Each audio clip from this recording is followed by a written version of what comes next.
Colt Ford like? A lot like the old Colt Ford, really. I mean, I like to have fun. I've always been that way. I mean, I like fun. I was a really good athlete, although that's not really what I look like now. But I was a good athlete, played lots of sports, lots of outdoors. I mean, that's, I didn't grow up in the video game era. I grew up where you had to get outside and hit a rock with a stick. So, that's really what I was. I was always in trouble and, talked too much, getting in trouble at school for talking too much and goofing around. I was kind of the class clown kind of guy.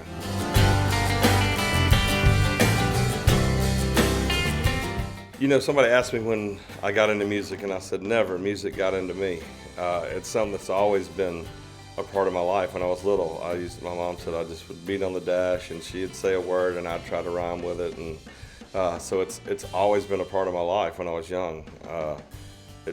I don't remember ever not having music be something that I wanted to be a part of or listen to or be involved with. So it took me it was a long journey for me to get to where I'm at now with my music. I spent a lot of time in music trying to be something that I wasn't.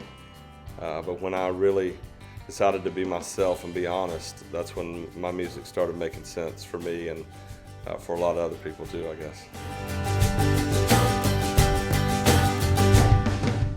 I don't know when I was younger if I wanted to be a country music star. I just wanted to be a music star. I didn't really care. I mean, I just loved music and I loved all kinds.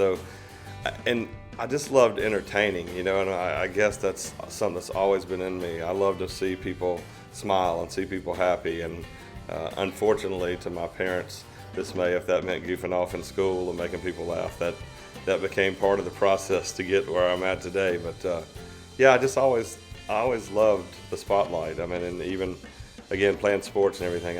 When I was playing baseball, I wanted the ball in the pitch. I was never scared to take the last shot in basketball. And golf, I was never afraid to have to make that putt. I always liked that. So I like it in music too.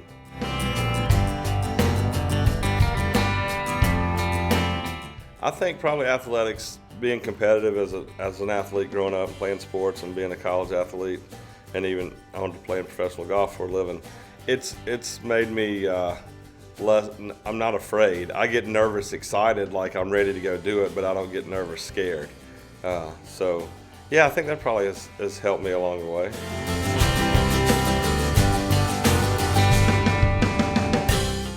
I guess playing golf for a living. It's a pretty weird life doing what I do and having done what I have done before, but my mom always told me God never gives you anything He doesn't intend for you to use. I was able to play sports for a living, and I was able to turn that into a college scholarship and play professionally. I always wanted to do music, but I had to pay the bills too. When you have kids, I had to make a choice. It's been an interesting road to get where I'm at, but I'm right where I'm supposed to be, I think, too. Music's always been my first love. Better golfer, better entertainer. Right now, I'm definitely a better entertainer. I'm not near as good as I used to be at golf. I can still hold my own, and a little bit of theirs. If they got enough money, I can hold some of theirs too. But I don't work at that near as hard as I work at music anymore. I'm starting to play and practice a little bit more, so I'm starting to play pretty good again. But I was much better when I was about 100 pounds lighter.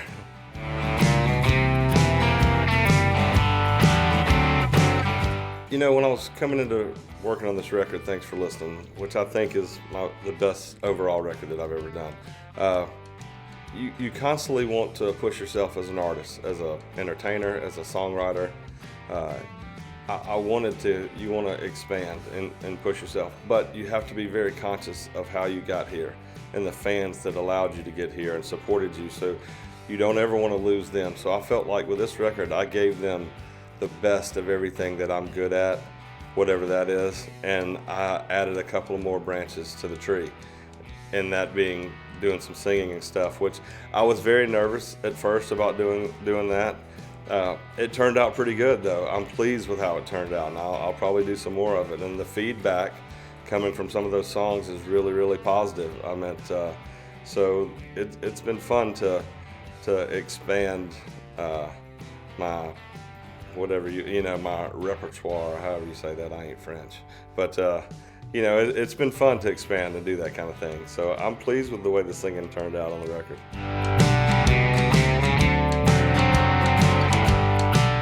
That it'd be unfair for me to ever answer who's the most fun I've ever had working with. I get that question all the time. There's not one single person on that record that I don't have their phone number in my phone, or that I've worked with before that I talk to them on a regular basis. They're my friends, they're buddies of mine. They're certainly peers of mine, and most of them I look up to as artists, and I respect what they do.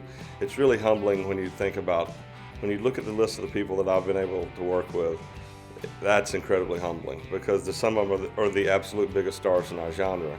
When I'm looking right now and I'm going, in my last few records I worked with Luke Bryan, Keith Urban, Jason Aldean, Eric Church. I mean, that's the elite. I've done with Tim McGraw and Charlie Daniels and Jake Owen. I mean, on this new record I got Randy Houser and Justin Moore and Lee Brice and Jared Neiman.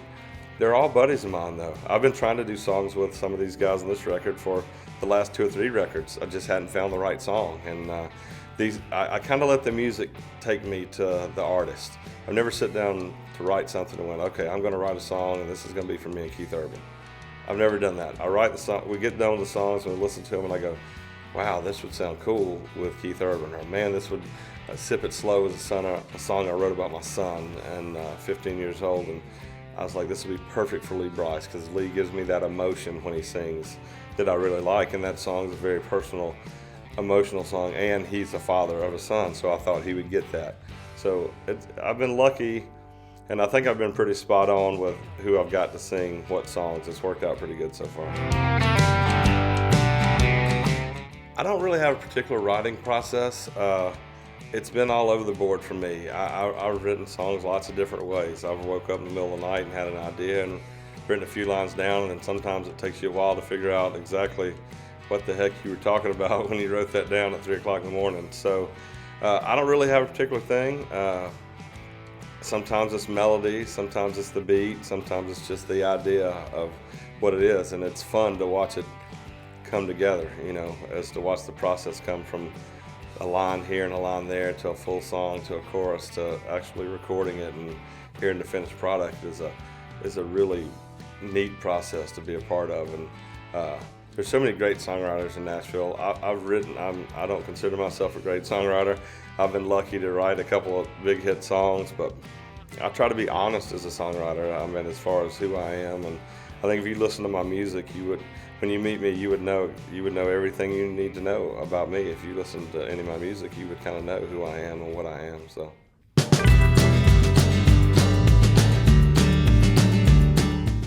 Oddly enough, Outshine Me, I wrote all by myself. Pretty much that was all me. Working On and Crank It Up are outside songs. I think anybody hearing those songs would think that I wrote those songs. Which, when I'm cutting an outside song, that's what I look for. I want you to think, oh, that's definitely cut. Because sometimes you hear an artist cut a song and you go, wow, that's not really who they are. I think when you hear those songs, this is who I am. I immediately grabbed both of those songs when I heard them. I was like, I think I can pull these songs off. Like, I really thought that I could do these songs myself in my mind, but I still wasn't exactly sure. Till you get in there and cut it, you can think that you can do it all day long. I think I'm going to go on a diet all the time, but I don't ever do it. But you can think you can make it happen, but you really don't know till you get in there and see. And I couldn't be more pleased with how those songs came out. One of them was complete party rocking, Crank It Up. It's just a fun party song. Working On is one of the coolest lyrical songs I've ever heard. I wish I'd have written it. It's hard to bring hope and pain into the same song, and that song has that. And it's one of my favorite things I've ever worked on or recorded, for sure.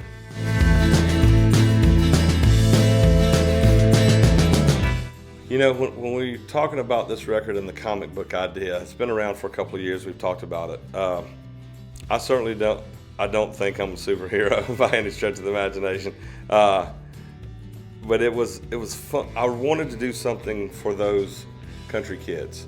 I mean, there's lots of cool comic books out there, and they're mostly more fantasy kind of related, which is fine, but a lot of them are way more, most of them are city-based kind of things, or sci-fi kind of things. There's not really anything out there just like out in the woods, mud, trucks, dogs. I mean, so I wanted something that they could be proud of that was cool, and that's kind of where that evolved from.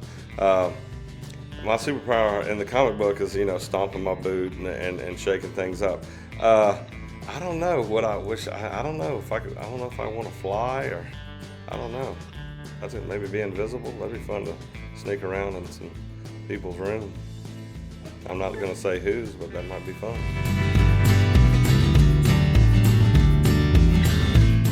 I guess my hope, and thanks for listening, is that it would be that people would look back and go, or they would say, man, this is a really great record from top to bottom, and to hopefully get heard more, be on the radio more. I mean, I'm not going to lie and say I don't want to be on the radio. I do.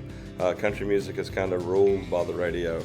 I've never had a hit song on the radio. I've had two as a songwriter, but I've never had a song on the chart. I would love to have that on there, but at the end of the day, I made this record for the fans.